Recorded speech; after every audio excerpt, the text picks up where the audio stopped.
So we started to investigate three-dimensional cracks in functionally graded materials and developed an extension of the J integral, and not only the dependence on the location or the position, but also the dependence of all these material properties on temperature, which is somehow coupled. It doesn't work. So that was.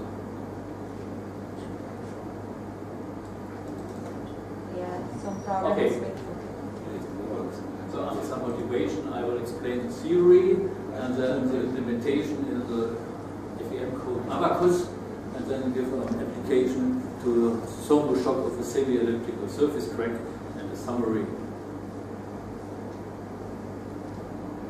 Next one. So our special motivation have been refractories in a certain project with design of ceramic materials. Here you see different kinds of functionally graded materials.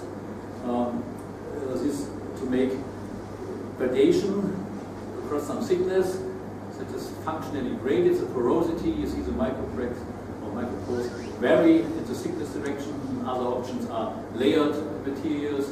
You glue together several ceramic layers here, or very thin paper-like material. And we see, I told already, we have some defects, micropores, microcracks, and we have to apply fracture mechanics. So I start now with the theory, and I hope all of you are familiar with the domain integral representation of J. If you consider a three-dimensional crack front, and we make a virtual crack extension here by this function dl. Virtual crack propagation in this inner surface surrounding this segment ds of the crack front. We can calculate the J integral, and by means of this formula, you know the J integral is a release potential energy, delta P per area. So J is delta P over delta A, and the J bar is the average for this crack propagation. And how do we come to this formula? The main part is this Eshelby energy momentum tensor, which consists of the strain energy density, which now depends not only on the mechanical strains, but also explicitly on the location, on the coordinate, and on temperature. This is the new feature. Then we have Kronecker symbol, stress tensor, and lowercase ui is the displacement vector, and comma means the derivative. So this is a gradient. And now, how do we come to this formula? We form around this green surface another closed surface bounded by an outer, this red one, the surface, and we impose a weighting function which is 1, exactly the crack propagation on the green, the real crack propagation surface, and it goes down to 0 at this red outer surface, also on the crack surface, both crack surfaces as plus and minus, and on the front surfaces. So all the surfaces include a volume, and we can use Gaussian theory and transfer the surface integrals to volume integrals. From there comes this formula. Yeah. So this is the classical formula. This is a Q, this is a weighting function, it's a derivative, and this is a divergence of this Eshelby tensor. And these are passed over the crack surfaces if they are loaded. This is standard. Now we come to our temperature dependency and location dependency. So our strain energy density depends on coordinate and temperature as well, and we have to form the total derivative with respect to the coordinate, and by chain rule we are the strain, which gives us the stress tensor, and we are the temperature. The temperature depends on location, these terms. So all the blue terms we insert here, then we see that this term and this term annihilates somewhat, because this is a strain tensor derived with respect to the coordinate, and the mechanical part is annihilated, it cancels out, and only the thermal part remains. We always are at the same equation. And now we have to do something else. This we have done. For this we have to now look what is the thermal strain. The thermal strain is linear thermal expansion coefficient, again expanding on location and temperature multiplied by the temperature difference and Kronecker symbol. And this derivative, again with the chain, applying the chain rule, gives all these terms. And next we have to consider the spatial dependency of the elastic constants with the coordinates. So this is a elastic stiffness tensor with a coordinate, and also just take the Young's modulus or the elastic constant depends on temperature. We have to use the derivative with that aspect. So if you plug all together, we come to this final integral consisting of 3 terms, and all the colored terms are new, and these are the classical terms.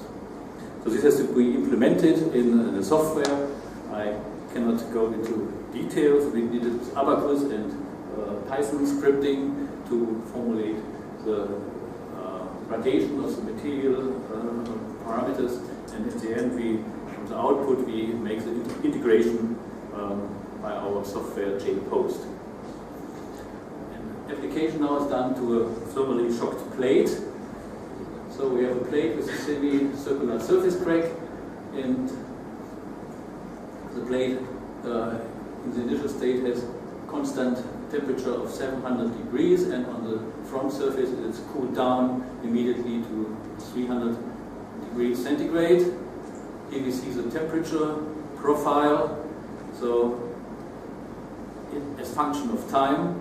So we have very steep temperature gradient at the beginning, and then it is smoothed out after a long time. And this is a region where the crack depth is across the thickness. So you see our meshes, FEM mesh, and this is the detail of the crack.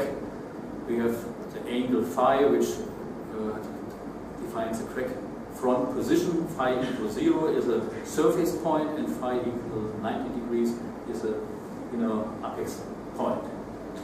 Here we did already simulations of the transient temperature field before we start with the thermomechanical analysis. This is the result, and for 2 different kinds of porosity. But you see, the porosity does not really much affect the temperature fields. We have not porosity directly. We have in this ceramics, calcium aluminate, we have chemical ingredients which creates the manufacturing porosity. So this is a porosity forming agent. It has between 0 and 12%, and the people from Dresden measured all the material parameters, the real material parameters, function of temperature, and for the 4 curves for 0 porosity and for 12% porosity. So usually in functionally graded materials simulation, the analyst takes simple exponential functions without taking care about the real material behavior, and we now really include all the dependency of all parameters. So density, specific heat, and heat conductivity for thermal analysis, thermal expansion coefficient alpha, and Young's modulus for the thermoelastic stress analysis. You see that these 2 terms are less affected by porosity, but Young's modulus very much. Keep it in mind. So this is our result for a gradation across the thickness from 0 to 4% in the quadratic shape. And this gives us a J integral across the crack from 0 to the deepest point, because at the surface we have the highest tensile stresses during cooling. Here is the highest J integral. So it's built up, the red line, this is the times. At the beginning the functions are built up.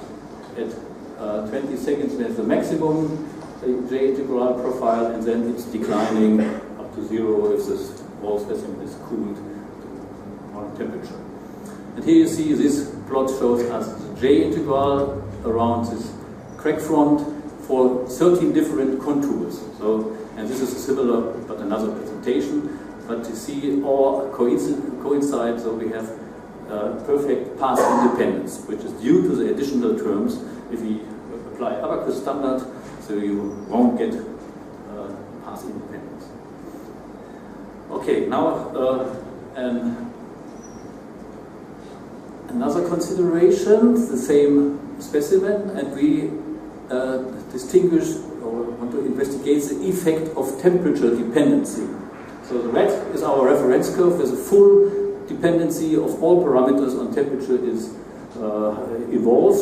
So is this J across crack front, and the blue one is without consideration of temperature effect or dependency. You see it is a big difference. So if you forget it, then you underestimate your J integral. And the green one is if we only switch on the temperature dependency of the thermal expansion coefficient. So it has a largest influence. You see it here. This is a normalized presentation. If you normalize all results with respect to the red curve, so this is 1 across the whole crack front, and here we underestimate, and here if we only incorporate the expansion dependency on temperature, we overestimate. Temperature profiles are very similar. So why is it so? These are the same figures here. So alpha in our considered temperature range from 700 to 300 degrees. So alpha is declining, and Young's modulus is also in general declining, or is increasing with temperature if we go from higher temperature to lower temperature. But the difference in porosity makes a big effect. This is from 0 porosity, we went from 0 to 4% porosity. So we go from this point to this point. So across the thickness profile, the stiffness is reduced. And if we have in front of the crack a lower stiffness and the crack runs into a higher stiffness, so we have this effect that we measure in the depths, or we see in the depths a much higher intensity compared without alpha consideration. Then we played a little bit more around with 4 types of gradation, always from 0 to 4%, either in the ascending version, the green lines in this parallel way, or this one, or descending from here from 4 down to 0%, and these are the results. Always measured at the maximum J integral profile. For comparison, we have the blue curves for no porosity and for the maximum porosity. These curves form also the maximum and the upper and lower bounds. So for no porosity, we have the highest loading. Everywhere porosity, we have the lowest one. That's fine. If we have a gradation, we see here the influence in the normalized value, always normalized to the dashed blue curve, so the highest porosity. We see that is ascending gradation. We have higher loading of the crack front near the surface, because we go with our stiffness from higher stiffness to lower stiffness. That means we have here higher loading and lower loading than the reference solution in the, say, soft area as crack, deepest crack front. And the opposite is if we go with the red lines. So this is, say, more in the deep depths we get here much higher loading than the crack. It's a surface of the specimen. And the main effect is due to the change stiffness and due to porosity. This is another example, but to finish in time, approximately. Let me summarize. So we developed a J integral for temperature and location-dependent material behavior, implemented Abacus, and we can solve now thermoelastic problems in functionally graded materials. The J integral is shown path independent, and we see that temperature dependence has a major effect in addition to the gradation of the material, the spatial gradation, and our analysis has also shown that for the stress, for the crack loading, the dependency of the thermal expansion coefficient and the stiffness on the porosity and on the temperature gives a major impact. Whereas all the other constants only influence the thermal heat conduction, but not essentially only the time when the maximum profile is achieved differs. So we have to focus on these parameters. Thank you for your attention.